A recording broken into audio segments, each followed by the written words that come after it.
Hi guys, in this video I'll be showing you how can you download Instagram Reels video.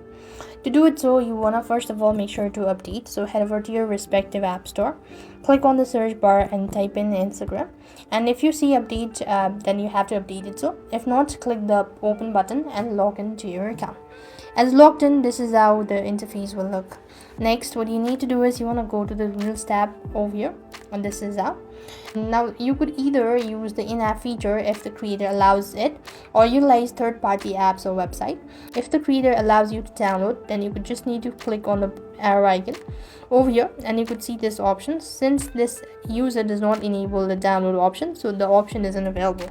Likewise, you could go ahead and check it for other users as well, just like that. And if you have some, let's see, you have the download button, right? So if you have this, you want to click the download button, and this is basically how you could download Instagram video reels. Or else, like if the creator does not allow, then you can actually use a third-party application that's going to help you out, or just take a screen record and maybe that is, and then trim the rest of the part, and that should be able to download Instagram reels video. So this is how it's done. I hope the video was helpful. Make sure to like, share and subscribe. Thank you for watching. See you in the next video.